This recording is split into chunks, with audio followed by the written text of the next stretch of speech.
अब दोस्तों बात ये आती है कि आप जब पॉक्सो का केस किससे लड़वाते हो या कोई भी वकील साहब जब पॉक्सो का केस लड़ते हैं तो आपको भी थोड़ी सी अपनी स्टडी कर लेनी चाहिए। इतना बड़ा कोई पॉक्सो एक्ट है नहीं दोस्तों। जब भी कभी ट्रायल चलाया जाएगा, अपराध सिद्ध हो गया तो वो गिल्टी माना जाएगा, मतलब दोषी माना जाएगा। पर पॉक्सो में ऐसा नहीं होता। अब यहाँ गलती आप क्या कर देते हो कि अपने दोस्तों आज अपनी इस वीडियो के माध्यम से मैं आपको बताऊंगा कि क्या 5 गलतियां आपको बिल्कुल नहीं करनी है। अगर आपके किसी भी जानकार सगे संबंधी पर अगर पॉक्सो केस लग गया है तो ये 5 गलतियां आप बिल्कुल मत करना। हालांकि मैंने पहले भी आपको बताया था कि 5 चीजों किस किस चीज का विशेष रूप से आपको ध्यान रखना है। अभी मैं गलतियां बताऊंगा जो गलतियां अक्सर आप करते हो अपने केसेस में, क्योंकि मेरा जो एक्सपीरियंस पर्सनली बोलता है पॉक्सो केसेस को लड़ने का, पॉक्सो एक्ट क्या कहता है और पॉक्सो के सेक्शंस क्या कहते हैं, उन पर जो हमारा पर्सनल एक्सपीरियंस बोलता है कैसे आप उन केसेस से निकलोगे और कैसे उन केस को अच्छे से लड़ पाए तो कन्विक्शन नहीं होगा।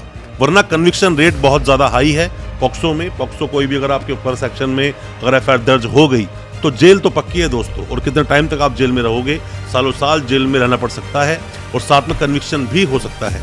Protection of children from sexual offences जो ये एक्ट है 2012 का, 2012 में ये एक्ट आया, 19 में अमेंडमेंट आया, 19 के बाद और ज्यादा सख्त बना दिया गया इस कानून को दोस्तों।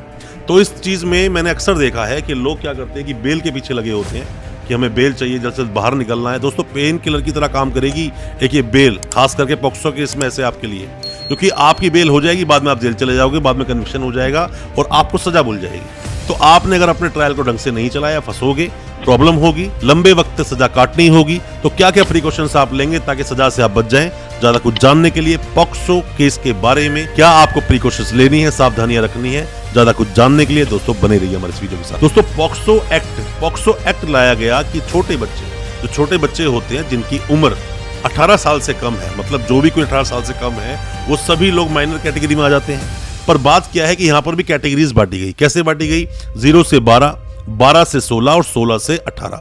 अब बात दोस्तों क्या होती है कि अगर किसी भी तरह से बच्चों के साथ में कोई भी अगर सेक्सुअल असॉल्ट होता है, किसी भी तरह से अगर कोई छेड़खानी भी होती है या पेनिट्रेटिव सेक्स का मामला होता है तो ऐसे सभी मामलों को डाला गया पॉक्सो में। अगर किसी भी बच्चे को लेकर कोई कंप्लेंट आती है किसी भी व्यक्ति के अगेंस्ट जो एक्यूज बनने वाला है, फिर चाहे वो लड़का है या लड़की है जो 18 साल से कम है, उसको पॉक्सो में बुक कर दिया जाएगा। अब मान लीजिए पॉक्सो के तहत एफआईआर कट गई, तो दोस्तों एफआईआर तो कट गई और वकीलों के लिए जानना बहुत जरूरी है और साथ ही नए लॉ स्टूडेंट्स के लिए जानना बहुत जरूरी है कि पॉक्सो की जब एफआईआर कटती है तो जो विक्टिम है उसका नाम डिस्क्लोज नहीं किया जाता। इवन कि जब वहां से हम जब नोटिस करवाते हैं, नोटिस जाते हैं उनके पास, जब बेल लगाते हो हाई कोर्ट में, तो वहां पर इवन उनके मदर फादर का नाम तक मेंशन नहीं कर सकते आप। पर बात क्या होती है दोस्तों, गलतियां आप बहुत सारी करते हैं। सबसे पहली गलती जो मैंने आम तौर पर देखी है, लोग गलतियां करते हैं। दोस्तों अगर ये वीडियो आपको अच्छा लग रहा है तो अभी इस वीडियो को लाइक करें ताकि इसी तरह की लाइक से हमें मोटिवेशन मिल सके और प्रोत्साहन मिल सके इसी तरह की लीगल अवेयरनेस की वीडियोस आप तक पहुंचाने के लिए। और आप अगर पहली बार आए हैं हमारे इस चैनल पर, पहली बार देख रहे हैं हमारे इस वीडियो को, हमारे चैनल को अभी सब्सक्राइब करें, साथ में लगा बेल आइकन जरूर दबा दें ताकि इसी तरह की लीगल अवेयरनेस की वीडियोस आप तक पहुंच सके सबसे पहले। तो सबसे पहली बात, केस की सीरियसनेस को ना समझना और सिर्फ बेल के पीछे भागना।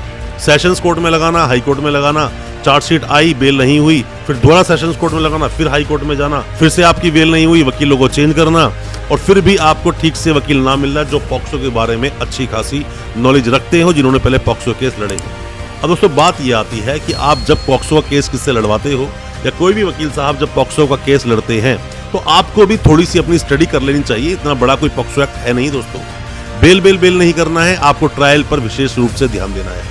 ट्रायल पर विशेष रूप से आप अगर ध्यान नहीं देंगे तो आपके साथ प्रॉब्लम खड़ी हो जाएगी और फिर आपको सालों साल लग सकते हैं बेल को लेने में। दूसरी बात दोस्तों कि इसमें होता क्या है कि आपको, क्योंकि प्रिजम्पशन क्या बोलता है 29 के, आप गिल्टी हो, यही बोलता है पॉक्सो एक्ट कि कोई भी जो एक्यूज आया है वहां पर वो उसे गिल्टी माना जाएगा। और अपने देश का कानून ऐसा नहीं बोलता। देश का कानून हमारा ये बोलता है किसी पर भी केस अगर हुआ है तो उसे गिल्टी मत मानो, उस वक्त गिल्टी मत, निर्दोष मानो। जब भी कभी ट्रायल चलाया जाएगा, अपराध सिद्ध हो गया तो वो गिल्टी माना जाएगा, मतलब दोषी माना जाएगा। पर पॉक्सो में ऐसा नहीं होता।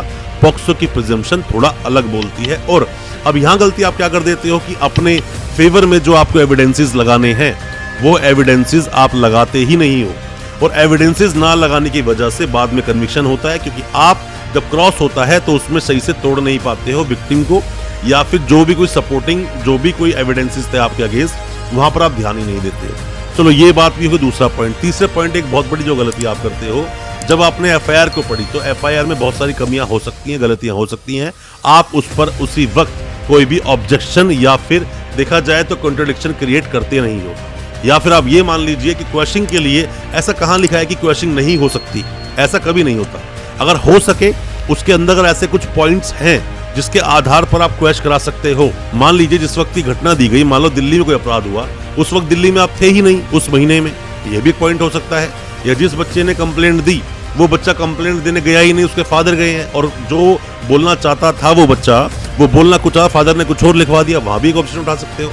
बहुत सारे पॉइंट्स बनते हैं जब एफआईआर पढ़ी जाती है दोस्तों, तो बहुत सारे पॉइंट्स आते हैं जिनके ऊपर आप ऑब्जेक्शन कर सकते हो, कॉन्ट्रडिक्शंस क्रिएट होते हैं और वहां पर जाकर आप उसको चैलेंज कर सकते हो।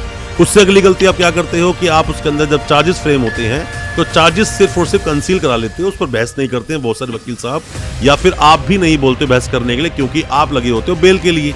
आप सोचते हो बहस होगी, 1-2 डेट और लग जाएंगी तो और समस्या हो जाएगी, अंदर व्यक्ति हमारा 1-2 महीना और रह जाएगा। पर आप ये नहीं जानते कि अगर चार्जेस सीधे कंसील हो गए, आपके पास कुछ बोलने के लिए है ही नहीं, तो बाद में कन्विक्शन हो जाएगा, सजा बुल जाएगी 20 साल की। अगर आपके इस केस में अगर सेक्शन 6 लगा है तो कम से कम 20 साल की सजा वहां पर बुल जाएगी।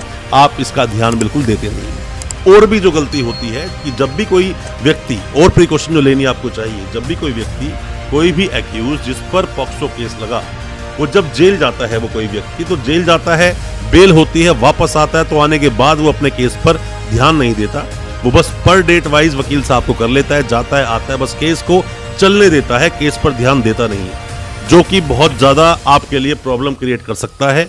और आपका केस अगर अच्छे से नहीं चला, जैसा मैंने आपको बताया, प्रिजम्पशन है, प्रिजम्पशन ऑफ गिल्टी, आपको गिल्टी माना जाएगा। आपको अपने एविडेंसेस खुद जुटाने होंगे, क्योंकि ऐसे में एविडेंस आपको देने हैं, ना कि एविडेंस देने स्टेट को। यहाँ पर आप प्रूव करोगे कि आपने वो अपराध नहीं किया। आप जेल से अगर बाहर आए हो तो अपने केस पर अच्छे से ध्यान दें, और ध्यान देने के बाद आपको कोशिश करनी चाहिए और भी कैसे आप इस केस से निकल पाएंगे।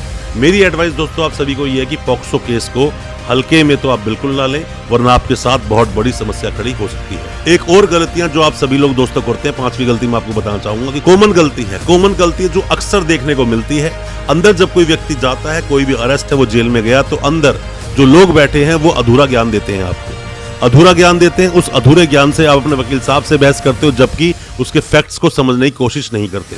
या फिर जो जजमेंट्स आते हैं, जजमेंट्स बिल्कुल एक्यूरेट आपके केस से रिलेट नहीं करते हैं, बट आप उसी जजमेंट को पकड़कर बैठ जाते हैं कि इसी जजमेंट के आधार पर मैं अपनी एफआईआर क्वेश्चन करा लूंगा, या मैं कन्विक्शन फ्री हो जाऊंगा, या फिर मैं केस को जीत जाऊंगा, या फिर मैं बेल ले लूंगा। दोस्तों ऐसा नहीं होता, सभी केस के फैक्ट्स अलग अलग होते हैं। अगर आपका फैक्ट बहुत हद तक मिलता है किसी भी एक ऐसी जजमेंट से, किसी भी एक ऐसे ऑर्डर से, जजमेंट जो आया सुप्रीम कोर्ट या कोई भी गाइडलाइंस आई हैं जो फॉलो करनी चाहिए थी, अगर मिलता है तो उसका बेनिफिट जरूर लें, बट अधूरे ज्ञान से अपने केस को ना तो लड़े और ना अधूरे ज्ञान से अपने केस को लड़वाएं, वरना तो जेल में आपको सालों साल बीत सकते हैं और जल्दी से बेल होगी नहीं। मेरा मानना है कि जो मैं आपको बातें समझा रहा हूँ वो आप तक पहुंची होंगी, आपको समझ आई होगी। पॉक्सो केस को लेकर कोई भी किसी भी तरह की सलाह आप चाहते हैं, जानकारी चाहते हैं, कोई एडवाइस हमसे चाहते हैं, तो हमें व्हाट्सएप भी कर सकते हैं और आप कमेंट बॉक्स में कमेंट भी कर सकते हैं, हम आपको रिप्लाई जरूर करेंगे। आपका कोई भी जानकर सगा संबंधी अगर जेल में है तो हो सकता है उसको निकलवाने हम आपकी कोई मदद कर सकें। दोस्तों अच्छा लगा आज का वीडियो, हमारी वीडियो को ज़्यादा से ज़्यादा अपने दोस्तों, परिजन, परिवार में शेयर करें, ताकि वो भी अपने आप को कानूनी जानकार बन सके। और दोस्तों हमारे चैनल को बिना सब्सक्राइब करें बिल्कुल मत जाना, सब्सक्राइब करें अभी हमारा चैनल, ताकि इसी तरह की और लीगल अवेयरनेस की वीडियोस आप तक पहुंच सके सबसे पहले। बहुत बहुत शुक्रिया दोस्तों, धन्यवाद हमारे इस वीडियो के साथ बने रहने के लिए।